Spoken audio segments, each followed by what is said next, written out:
Olá, pessoal! Sejam bem-vindos ao canal da Igreja Presbiteriana da Coama. Esse é o terceiro vídeo do nosso projeto Catequizando. Hoje abordaremos a terceira pergunta do Catecismo Maior de Westminster, que indaga o seguinte: que é a Palavra de Deus? E a resposta é: as Escrituras Sagradas, o Velho e o Novo Testamento são Palavra de Deus. A única regra de fé e obediência. Essa pergunta ela pode ser melhor entendida sobre três aspectos, né? A natureza da Escritura, o conteúdo da Escritura e a autoridade da Escritura, pois é isso que esta pergunta e resposta nos ensina. Então, em primeiro lugar, acerca da natureza da Escritura. A natureza da Escritura pode ser percebida nesta pergunta através dos termos, das palavras como Sagradas Escrituras e Palavra de Deus. O que nós precisamos entender é por que a Bíblia é chamada de Sagradas Escrituras ou Sagrada Escritura. E também o que significa ser ela a Palavra de Deus. Acerca da Bíblia ser chamada de Sagradas Escrituras, diz respeito à sua natureza santa. Esse é o significado básico do termo sagrado, algo sacro, algo santo. A primeira razão por que ela é chamada assim é que a procedência dela é santa. E como a própria Bíblia afirma, toda a Escritura é soprada por Deus. Ou como 2 de Pedro, capítulo 1, versículo 21, vai dizer: nenhuma profecia da Escritura provém de particular elucidação, mas homens santos falaram da parte de Deus, movidos pelo Espírito Santo. Conclui-se então que a Bíblia é uma escritura sagrada ou santa. Ela não é um escrito comum, ela não é um livro comum, mas é a revelação do próprio Deus. A segunda razão é que seu conteúdo e seus ensinamentos também são santos. E por fim, ela tem como objetivo fazer com que o homem de Deus seja santo. Gerardo Voss resume bem esses três pontos, afirmando que é correto chamar as Escrituras de sagrada, porque são uma revelação de Deus, de um Deus santo, porque estabelecem um santo ensinamento e porque, sendo recebidas com fé verdadeira, conduzem a uma vida de santidade. Ademais, queridos, é importante salientar que o termo Sagradas Escrituras, do jeito que está no plural, aponta para o fato de que todos os livros que a compõem são igualmente santos. Quando o termo é usado no singular, Sagrada Escritura, aponta para a sua unidade santa. A Bíblia é, ao mesmo tempo, vários livros e um livro só, tendo o mesmo autor, o Santo Deus. As Escrituras também são chamadas de Palavra de Deus. Esse designativo é importante porque, mais uma vez, corrobora o fato de que seu conteúdo tem Deus como autor. Isso é tão evidente que, às vezes, vemos na Bíblia o que Deus falou sendo citado em outro momento como a Escritura falou, ou então o que a Escritura falou em outro momento é citado como Deus falou. Um exemplo disso é Romanos 9,17, onde nós lemos, né? Porque a Escritura diz a Faraó: para isto mesmo te levantei, para mostrar em ti o meu poder e para que o meu nome seja anunciado por toda a terra. Quando nós vamos para a referência original lá em Êxodo, capítulo 9, versículo 16, nós percebemos que não é uma escritura que fala, um livro que é citado lá, mas é Deus falando. O capítulo 9 de Êxodo, versículo 13, nos mostra quem fala, é Yahvé. Aí o versículo 16 é o mesmo conteúdo que está aqui em Romanos 9, 17. O que Deus fala, a Escritura fala. O que a Escritura fala, Deus fala. Também, Cristo é apresentado na própria Bíblia como a palavra encarnada, como a verdade. E a Escritura é também apresentado como a palavra de Deus e como a verdade. Então, veja, essa relação próxima entre a Escritura e Deus, entre Deus e sua palavra, nos mostra, então, que a Escritura Sagrada é palavra de Deus. Pois não há nenhuma disparidade entre o que Deus diz e o que a Escritura diz. Até mesmo porque Deus fala por meio da Escritura. Também essa declaração mostra que a Bíblia e toda a Bíblia é palavra de Deus. Não há parte nela mais ou menos verdadeira e nem mais ou menos santa. A Bíblia não contém a palavra de Deus, como afirmam os liberais. ela também não se torna a palavra de Deus como afirmam os neo-ortodoxos. Ela e toda ela é palavra de Deus. Toda a Escritura é soprada por Deus. Quando dizemos que toda a Escritura é palavra de Deus, não estamos afirmando aqui que todas as palavras, que todos os diálogos que estão contidos nas Sagradas Escrituras, como fala de anjos, fala de Satanás, fala de ímpios, de crentes, que essas falas e esses diálogos são palavra de Deus. Mas que o registro dessas falas, a Escritura, isso que está registrado foi inspirado por Deus e por isso é inerrante e é palavra de Deus. Também, essa declaração deixa evidente que não apenas a mensagem da Escritura é inspirada, mas o texto dela, cada caractere da Escritura é palavra de Deus. O segundo ponto geral da terceira pergunta e resposta do Catecismo Maior fala também acerca do que é o conteúdo das Sagradas Escrituras, o conteúdo da Bíblia. E o conteúdo das Sagradas Escrituras, diz a resposta à terceira pergunta, são o Antigo e Novo Testamento. Isso é importante porque o documento ele delimita o conteúdo dizendo que não é palavra de Deus outra coisa senão o Antigo e o Novo Testamento. Entendemos que essa é a visão ali da Assembleia de Westminster, que compôs esse catecismo, quando nós olhamos para o outro documento composto por aquela Assembleia, a Confissão de Fé de Westminster, e lá nós lemos eles afirmando que cessaram todos os antigos modos de Deus revelar sua vontade ao seu povo. Logo, quando diz que a palavra de Deus é o Antigo e o Novo Testamento, essa declaração joga por terra toda e qualquer possibilidade de novas revelações. Afinal, se Deus revela sua vontade por outros modos, então a Bíblia não seria a única palavra de Deus que teríamos. Ela não seria suficiente, então, ok?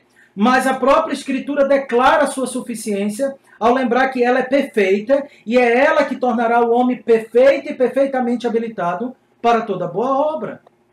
Essa declaração também joga por terra qualquer tentativa de apresentar um livro inspirado em paralelo com a Escritura, como fazem os mormons, os adventistas e entre outros. A linguagem da Escritura é clara. Se alguém, mesmo um apóstolo ou mesmo um anjo vindo do céu, pregar, anunciar um evangelho além daquele que recebemos na Escritura, seja anátema. É o que vai dizer Gálatas, capítulo 1, versículo 8 e versículo 9. Também o Catecismo Maior está aqui nesta resposta contrariando a perspectiva romanista, que acrescenta livros apócrifos à palavra de Deus. Embora que a resposta não faça menção a esses livros apócrifos de maneira clara, mas quando lemos essa pergunta à luz do primeiro capítulo da Confissão de Fé, que são análogos, né, e composto no mesmo contexto e na mesma assembleia, o catecismo, então, a Confissão de Fé, então, diz o seguinte: os livros geralmente chamados apócrifos, não sendo de inspiração divina, não fazem parte do cânon da Escritura, não são, portanto, de autoridade na Igreja de Deus, nem de modo algum podem ser aprovados ou empregados, senão como escritos humanos. A Igreja Romana acrescentou 7 livros à Escritura, ao cânon bíblico. Quando falamos de cânon, falamos daquela coleção de livros inspirados por Deus. E os romanistas, então, acrescentaram 7 livros e mais alguns acréscimos. Acrescentaram os livros de Tobias, de Judite, 1 Macabeu, 2 Macabeu, Sabedoria, Eclesiástico e Baruque, além de alguns acréscimos no livro de Esther e no livro de Daniel. Esses livros eles foram acrescentados porque não faziam parte, por exemplo, do cânon judaico. Os judeus nunca reconheceram esses livros como inspirados. E sabemos que herdamos deles o Antigo Testamento. Nem eram também esses livros reconhecidos como inspirados pelos cristãos do primeiro século. Eles apenas estavam aclopados àquela coleção dos principais livros judaicos traduzido para a língua grega, a tradução e versão conhecida por nós como Septuaginta. E esses livros tinham um valor apenas histórico e até mesmo um valor sapiensal. Esses livros depois foram acoplados ali na Vulgata Latina, na tradução de Jerônimo, mas esses livros só foram declarados canônicos oficialmente pela Igreja Romana no Concílio de Trento, no Concílio contra a Reforma. Então é claro que eles acrescentaram esses livros, até mesmo porque esses livros contêm erros doutrinários. Um exemplo disso é quando você vai na conclusão do segundo livro de Macabeus, onde o autor reconhece que não falava sobre inspiração, pois ele admite possíveis erros em sua obra. Esses livros foram aceitos como canônicos, inspirados pela Igreja Romana, para sustentar os seus dogmas. Um exemplo disso é o culto aos mortos. Por fim, essa resposta do Catecismo Maior também ensina que ambos os testamentos não estão em hierarquia, onde o Novo Testamento é mais palavra de Deus do que o Antigo Testamento. Ambos são palavra de Deus. O uso que o Novo Testamento faz do Antigo Testamento mostra como a visão neotestamentária do Antigo Testamento é que ele era a palavra de Deus. Inclusive, quando Paulo escreve a Timóteo a sua segunda epístola, no capítulo 3, 16, que nós já citamos aqui, ele está falando em primeiro plano das escrituras que ele possuía, que eram majoritariamente o Antigo Testamento. E ele diz que foram inspirados por Deus esses escritos. Ok? Assim, o Antigo e o Novo Testamento são igualmente palavra de Deus. Em terceiro lugar, a palavra de Deus é também autoritativa. É isso que vai nos ensinar um terceiro aspecto, ou um terceiro ponto desta resposta da terceira pergunta do Catecismo Maior. A palavra de Deus é autoritativa. Ela deve ser a única norma ou regra absoluta de fé e obediência. E isso implica algumas coisas. Primeiro, ela é a nossa única regra de fé e obediência, porque, como bem pontuou Gerardo Voss, como palavra de Deus escrita, ela é ímpar e infalível, e, portanto, nenhuma outra regra de fé e obediência pode se equiparar a ela. Só ela é palavra de Deus. Só ela é inspirada. Só ela é infalível. Logo, nada, queridos, pode ocupar o lugar dela. Segundo, ela não anula que haja outras normas de fé e conduta, mas restringe que essas normas estejam abaixo dela e regulada por ela. Assim, os símbolos de fé, livros cristãos baseados nas Sagradas Escrituras, sermões, eles têm autoridade e são legítimos meios determinados por Deus para o fortalecimento da nossa fé. Contudo, eles só são autoritativos, eles só têm autoridade a partir do momento que está de pleno acordo com a Escritura. A autoridade deles é uma autoridade subordinada à palavra de Deus. Tem que estar de acordo com a Escritura, regulada por ela. Terceiro, a Escritura não pode ser julgada por nada neste mundo, nem mesmo pela razão humana. Pois se a razão humana julgasse a Escritura, então ela teria mais autoridade e proeminência que a Bíblia. Também os métodos científicos, a experiência humana, não têm poder para julgar se a Escritura é verdadeira ou não. Pois a Escritura é a base e o crivo por meio do qual todas as coisas devem ser julgadas, incluindo a razão. A experiência e todas as demais áreas do conhecimento humano devem ser julgadas pela Escritura.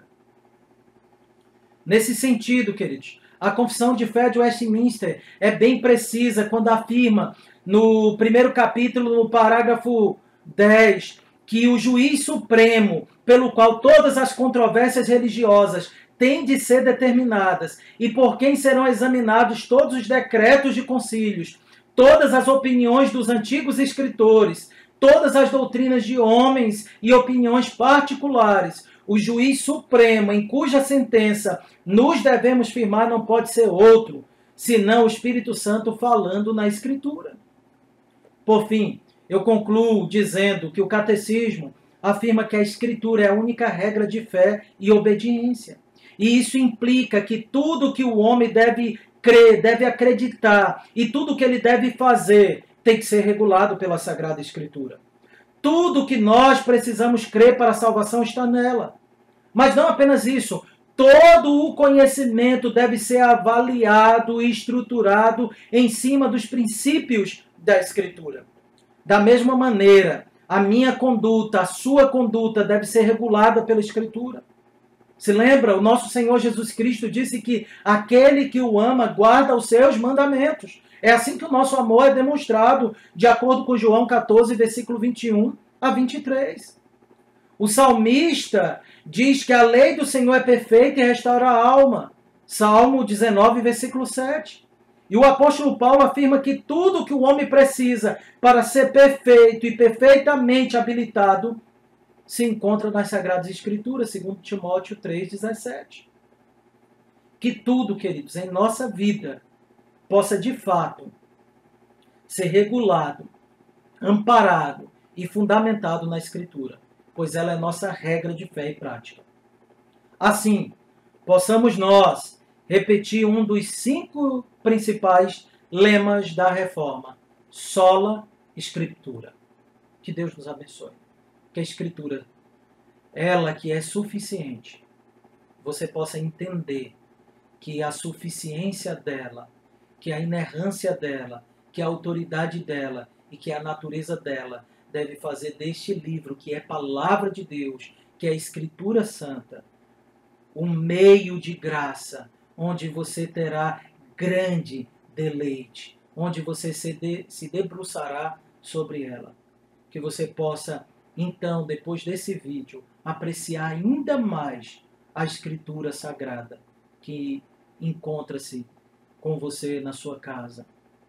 A Escritura Sagrada que é tão vital e importante para a sua caminhada cristã, para a nossa caminhada. Que Deus nos abençoe. Amém.